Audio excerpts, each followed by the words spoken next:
Good afternoon and welcome to another conversation. Today's guest is Mr. Robert Jackson, and my name is Richard A. Cross. We're about to start another conversation as our goal is to inspire positive change. Welcome to the Black Male Impact. Mr. Jackson, please go ahead and share a little about yourself, and then we get into the question to share some more of how we can make a positive difference in our community. Sure. Grew up in the Midwest in Indianapolis. I live in Atlanta, Georgia now. Grew up in poverty. Never met my biological father. Watched many of my friends get killed or go to prison. So grew up with a lot of trauma, but fought through that, played sports, played football, ran track, ended up going to college on a scholarship at Western Kentucky. Left there and got picked up in NFL and got cut. Then I found myself limping into a classroom in the mid-90s, teaching and coaching. And today, I'm a national speaker, author. Enjoy working with young people, especially our young men of color. You see the My Brother's Keeper shirt. I've been a part of that, SOB, and many other different programs, and just trying to empower our young men.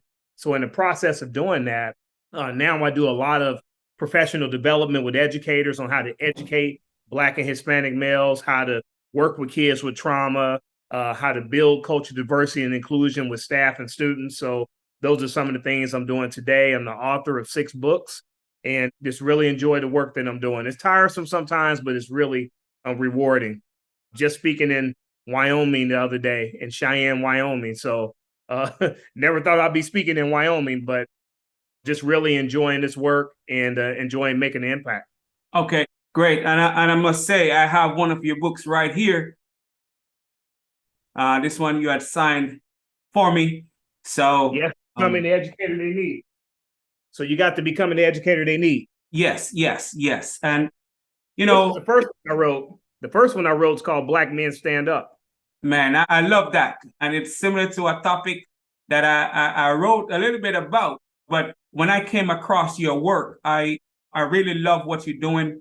And as someone who recently got into education myself, and once I decided that's where I want to be, a lot of people told me about what you're doing and the impact you're making.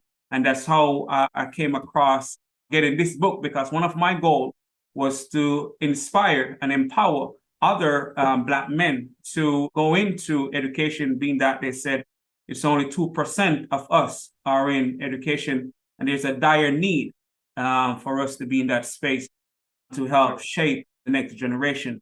But you said quite a few things in your introduction. I know you said you are used to being an athlete, and I resonate with that because that was what got me out of Jamaica, being an athlete that got a scholarship to United States. So I can resonate with that. And so many other things that you're doing. But before I even get into the questions, on the back of the book, you have, they don't care about their education. I know they're talking about Black men. Before I get into the question, what are your thoughts when people are saying, as Black men, we don't care about education? Well, there's a lot of myths about men of color, that we don't care about education, that we all athletes and that we all grew up in poverty. I mean, that's not true. I mean, most Black men have grew up with their fathers, or whether the father was living in the house or not, they knew their dad. Most Black men are just loving, caring, trying to take care of their families. Speaking of the 2%, only 2% of Black males are committing violent crimes, but society would make you think that it's 98%. So there's a lot of myths that I try to dispel in my presentations. I feel like as a people, we need to read more. We need to research more. We need to find out what the truth is and stop believing the hype. Start listening to the right people. But I think that that's a myth that many of our young men of color deal with on a daily basis. And that's why they're being treated the way they are. The suspensions, the expulsions, being kicked out of class, being ridiculed, and not just that, being labeled as lazy, being labeled as aggressive when I'm just being passionate. And I think there's a lot of myths that need to be dispelled. We're talking about a lot of our young men of color being pre-criminalized before they open their mouths. They're being marginalized in many different situations. Invisibilization takes place when the act of seeing a certain circumstance as invisible and not important. That happens a lot with young men of color. And I'm just fighting back and letting them know, no. Some educator asked me, well, What can I do to educate the black males in my school? I say, educate them like you do the white males. Yes. I said, we have the same abilities. We have the same strengths. We have some of the same weaknesses. I mean, we have the ability to learn. We have to set high expectations, but more importantly, expect our kids to be able to do it, especially our young men of color. Man, that's powerful. And I don't know all the listeners listening, but that's very important when we're teaching students. All students are capable of learning. We cannot say black males are not able. We have to go in the classroom with a mindset that all students are capable of doing great work. So I'm going to get into the conversation, to the questions that I have for you. I may jump back to some of the things that you wrote in the book, but let's see where this conversation goes. What is the mindset that it takes to make a positive impact? The mindset is just being real with yourself and recognizing the truths and recognizing what's going on around you. I'm not trying to fit in anybody's box. I'm trying to be myself. But in the process of that, you need to get to know me for who I am without judgment. You know, we have many biases against each other. And many times when we don't understand something, we come up with our own conclusions, which is called biases. Yes. And many of those biases are false narratives. So one of the things you have to do is be true with yourself. Secondly, diversity is about acceptance and respect for one another. Everybody's unique, but everybody's different races, ethnicities, socioeconomic status, sexual orientation. We have to be able to sit down at a table, not agree with each other, but accept and respect what each other have to say. I think that's extremely important.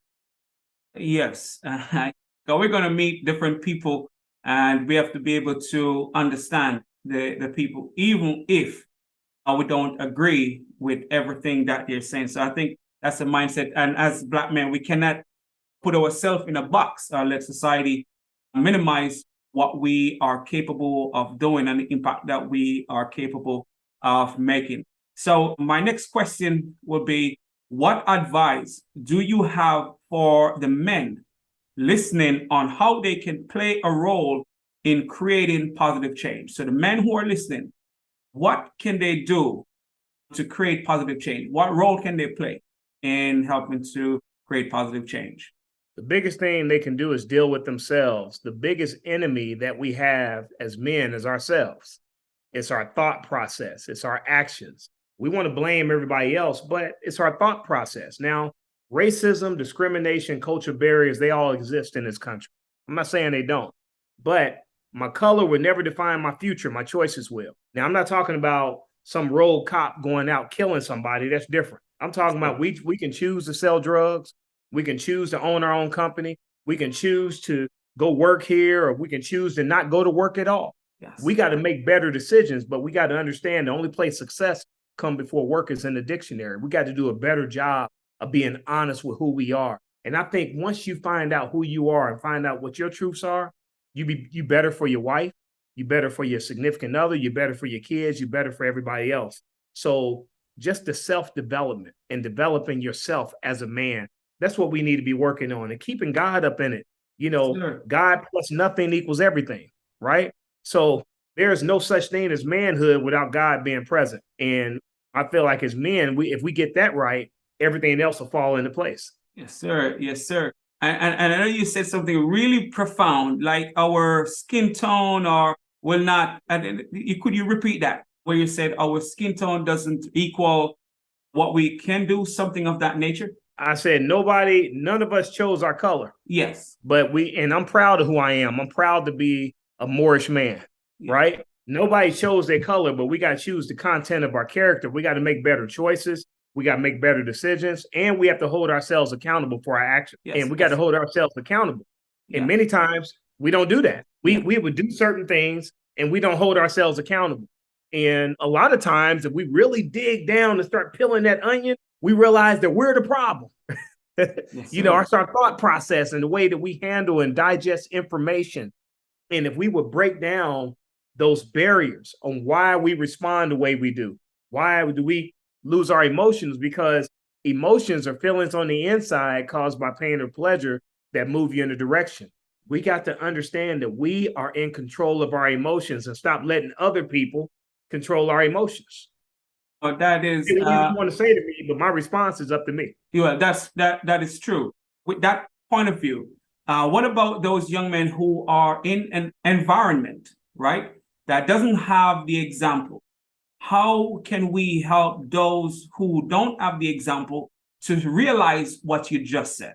Well, there's a lot of areas, including where I grew up at. I didn't have a lot of good examples, but I did have books. I had the word, and in the beginning was the word, and the word was with God, and the word was God.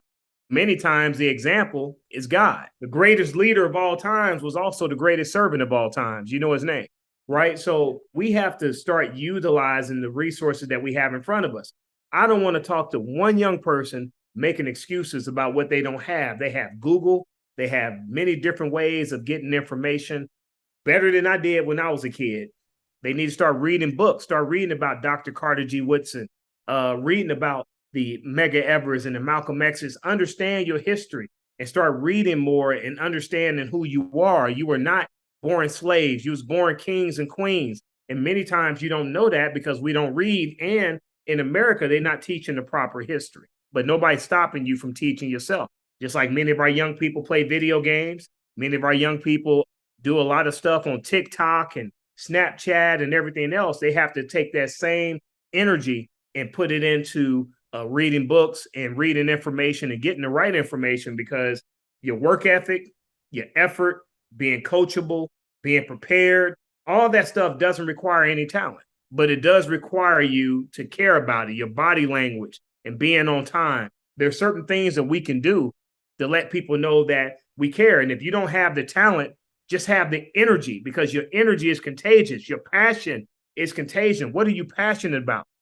And we have to start utilizing that to our advantage. Man, that is powerful. And young people, young men, if you're hearing, it doesn't matter what you have. It doesn't matter where you are. You already have in you all you need to become who you're capable of becoming. Because sometimes, as Mr. Jackson just said, we blame where we are and where we start or what we don't have, not realizing that we already have within us what it takes to achieve what we want out of life. Are you coachable? Do you want to change? Do you want to be better? Because that's what it takes. It doesn't matter what you have or don't have. You just want to have the desire to be the best version of yourself. And Mr. Jackson, that which you shared earlier is powerful and a great reminder, not just even for our young people, but just for all of us. We have to utilize the resources that we have with us right now. And in today's world, as your first book says, no more excuses. Now we can't find any excuses, to be honest. We can't find any excuses. So the days of excuses are over. We have to. And if you don't, as yet, have Mr. Jackson's book, No More Excuses, I will have a link so you can go and get a copy of the book. But now is the time for us to step up and make a difference where we are and with what we have. And so my next question to you is, and I know you touched on some of it already, but I'm still going to ask the question. How can we as Black men help to change the narrative today? And you can decide how you see the narrative. It could be in education, it could be violence, or it could be how we treat our family. How can we change the narrative in society today? Well, we have to, first of all, understand the excuses are tools of incompetence. So I want to say that up front. We got to stop making excuses and start making it happen. One of the things that we can do as Black men is recognize that we have trauma. And trauma comes in 4 ways. You can deal with trauma by something directly happening to you. You can deal with trauma by witnessing something happen to somebody else. You can experience trauma by hearing about something that happened to somebody else, or repeated exposure to something. But trauma is what causes us to have different triggers that happen, because children who have been forced to deal with adult issues later become adults that wrestle with children issues. And we got to deal with that trauma as men. Our mental health is just as important as our physical health. And as men, we got to deal with our mental health. We've been taught to not show emotion. We've been taught a lot of toxic masculinity.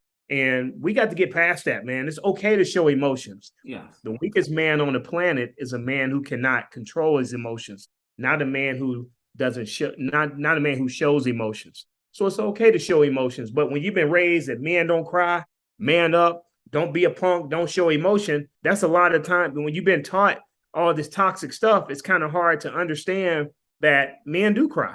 Yes. Men do have emotions, and it's okay that you have emotions. And you have to be honest with the emotions that you have, because if you're not, you're in danger of damaging other people. Yes. And man, that is so powerful. And I think that has been a topic of recently, because yes, we grew up, we need to be tough every time.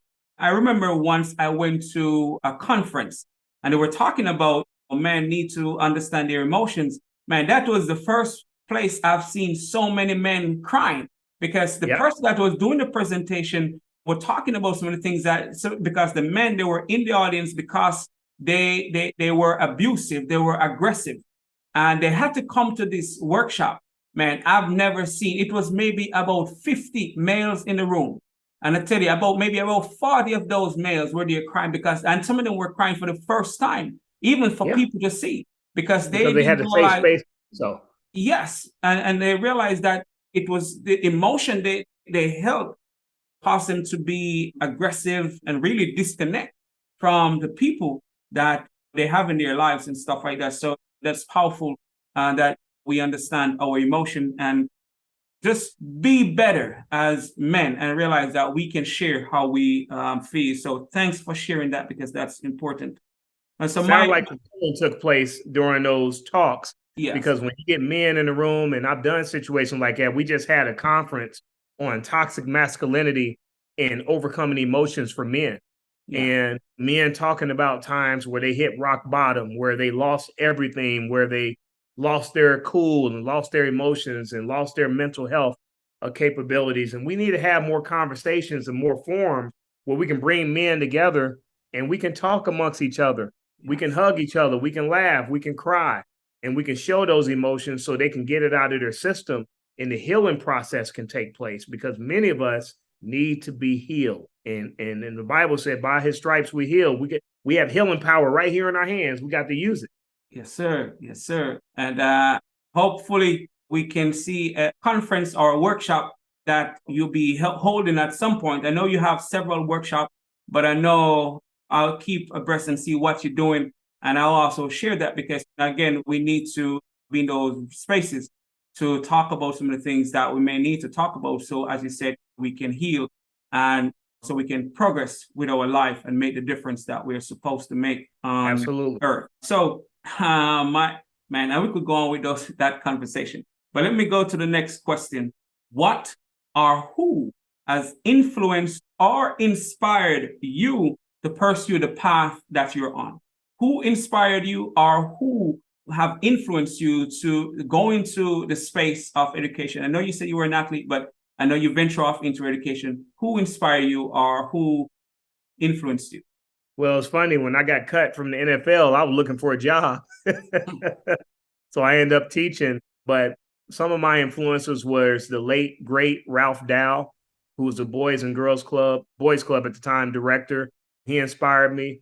The late, great Bill Mays and his business mind, his business savvy. He inspired me. I was inspired by my mom, who's been on dialysis for over 30 years, but she keeps swinging. I mean, my wife has inspired me in ways. I mean, I've been inspired by many different entities, but the most of the inspiration I get from is from that word, and God just putting everything in writing what we can do.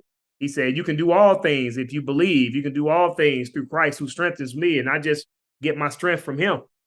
Sir. And just being encouraged through the word and believing in myself, because many times when you get so caught up in people let you down, and people are not perfect. There's no such thing as a perfect person, but only perfect is him.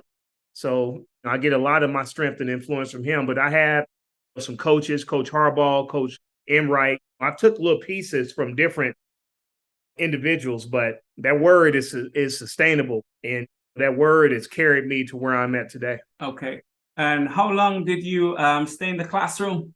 Oh man, I don't feel like I ever left. I mean, I spent a good 6 years in the classroom, and then I jumped into the arena of developing programs for kids that lived in public housing, and families and trying to develop programs and computer labs and all that kind of stuff. So I really never left the classroom. I believe that as a teacher, as a leader, you're always leading, and you can't call yourself a leader if you're not developing other leaders to do what you do.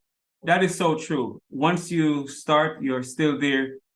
So what for you? What's the most impactful situation that you have encountered whilst you were teaching in the classroom? What's the most impactful experience for you? Well, it's good and bad because when I was teaching, I had a group of men, young men, that were athletes and football players and track athletes and basketball players, and some of them couldn't read. And that just really damaged me in many ways. And it made me really push myself in another direction. I got to teach these young men how to read, because you can't go to college if you can't read. Well, I'm going to go to college, I'm going to go to pros. I said, no, you're not. You have to be able to get through school to be eligible to play. And many young men didn't know that. And I just was astonished by how many kids I was coming across that couldn't read. But watching them make that transition, learning how to read, that light bulb going off. And now these same students are PhDs, principals, entertainers, successful business people. But that's the thing that's most fascinating to me, because many times as educators, you're charged to plant seed and water them, but you may not ever see them grow. But when those kids come back as adults thanking you, I mean, that's the most rewarding thing that you ever can experience.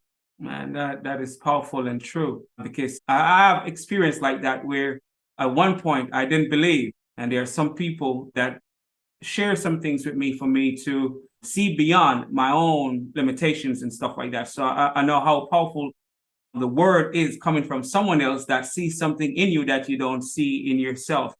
Right. So that's very, very needed now more than ever in our community.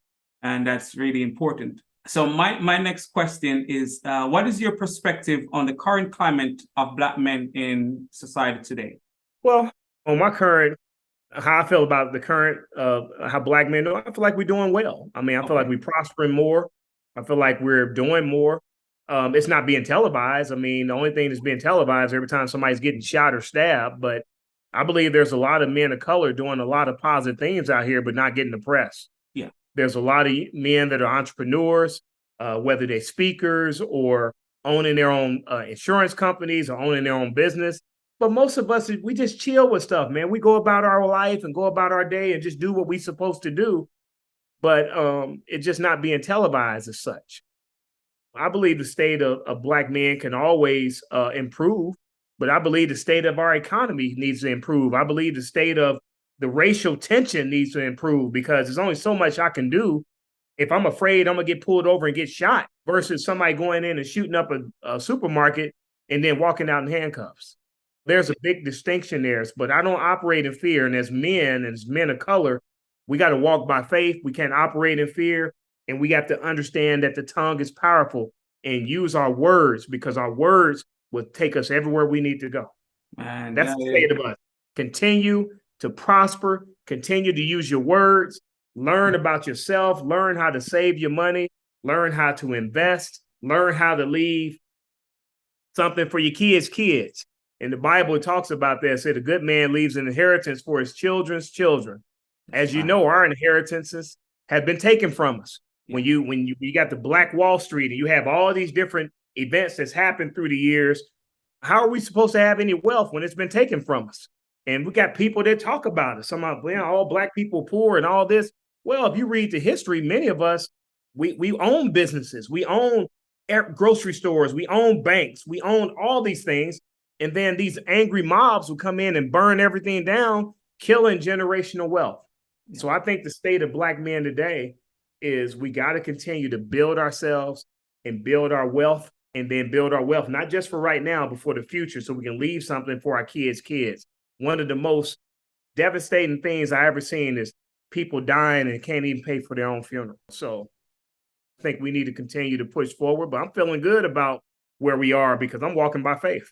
I'm not walking by sight, and I'm not getting caught up every time this thing happened here or this isolated event happened here. For the most part, I think we're doing great. Yeah, and I really love that because what we focus on grows. And if we focus on the negative all the time, that's what we're going to see continue. So if we focus on the good, we will see more of the good and we want to do more of the good. So we have to focus on the things that we really want to see in happening within our community, within ourselves. And not only that, because I just said something really important, legacy. We need to think about what we're building, not just for now, but for generations to come.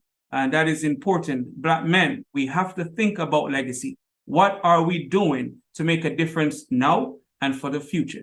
And that is really important as we go forward. As they like to say, where we go from here is what we do now as we think about the future, because we cannot do tomorrow until tomorrow comes. So it's what we do today in the present.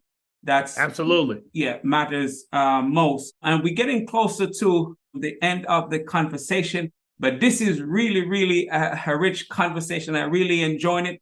But I want to ask you, what was a pivotal moment in your life? What was a pivotal moment for you? I know you said you get cut from the NFL. I know you say you grew up in poverty and then you get a scholarship and things change. But what was a pivotal moment for you on your journey? I think it's several different moments that I can think about, but one of the most pivotal moments that I recall is being able to go to college. And nobody in my family had gone to college. Not a lot of people in my neighborhood had gone to college. So for me, that was like the ultimate thing that is going to college. And I was so overcome with emotion on my first day of being in school. I mean, I just cried, man. I just was so thankful to make it. My best friend that got murdered when I was 16, and so many different forms of trauma you dealt with throughout the years. And then to walk into that dorm room and have your key in the door, it just was like surreal for me.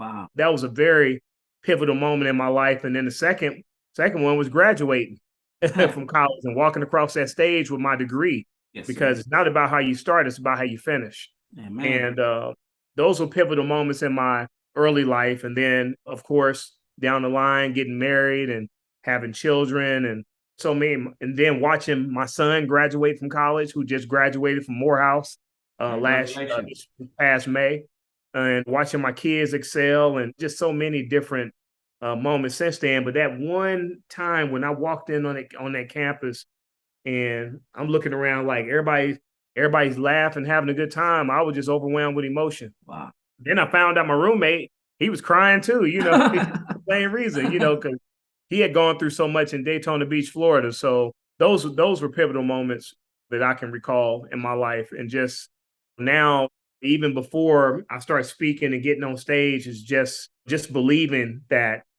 these things can take place in your life. Because when you've been brainwashed to think that Black people can't do this, we can't do that, we can't go here, we can't have wealth, because you're being taught certain things, and then to be able to overcome that, it's just surreal for me. And that is really great. And I tell you, and there are a lot more within those which you just shared that could take up maybe 2 hours, but we don't have 2 hours today. But I know for a lot of us as Black men, a lot of us were told we would not go to college. And to have that experience, it's not just we are proving those doubters wrong. It's like we prove ourselves right and step into a realization that we can do this. It's not what society says, but it's in us to do great things. So that in itself is powerful. And just for you to experience it and share it, because a lot of times, man, we are told what we can't do. And some of us succumb to those barriers, those limitations that's set by others. So, man, that was really important, you sharing that as a pivotal moment, because it has been a pivotal moment for a lot of us. But before we finish this conversation, because I already passed my time, I'm just going to ask you before I ask you one more question, right? Where can the listeners find you, support you, find your information, and just to continue support what you're doing? Because I know what you're doing is great work and it's needed in our community, our society, in our world. So where can they find you to support you? You can go to my website, which is robertjacksonmotivates with the s.com. That's robertjacksonmotivates.com.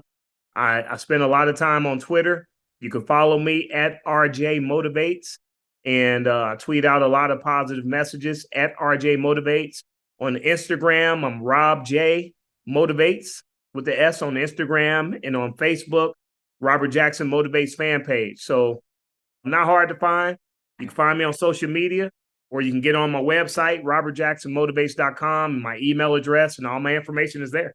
Okay, man. All my books, all my materials, everything is there. Okay. And I will also put a link somewhere on the video, the conversation, for them to find your work, because more people need to have their hands on what you're doing. So I'm going to make sure we share it with the world. So my final question before we wrap up today: what impact do you want to have on the world? You said, what impact would I like to have on the world? Yeah, the world. On the world? Yes. You know what? Funny, man. I just want a positive, bring some positive energy to the world. That's the impact I want. I want to understand that just because you started off rocky don't mean it can't end that way. I just want to know what it feels like to have a nice marriage, a nice relationship, to be able to impact people in a positive way. And what I want to do, I want to leave positive energy everywhere I go. I don't care what's going on in your life. I want to inspire everybody I come into contact with, and just want to leave a legacy of joy and peace and patience and kindness and gentleness and self-control and all those things all across the world. Because we always see violence, we always see anger, we always see rage, we see disappointment, we see neglect, we see all those different things. But I want to leave a legacy of positive energy, goodness, and grace. I want to follow me all the days of my life. And I want to follow all those that follow me, and everybody I come into contact with. I want to leave them with some positive gems and some positive energy. That's the impact that I want to have on the world. Man, that is important, because when we're positive, we treat other people better and we treat ourselves better. So that is important. What we do to make a difference always help others to make a difference. So that is really important.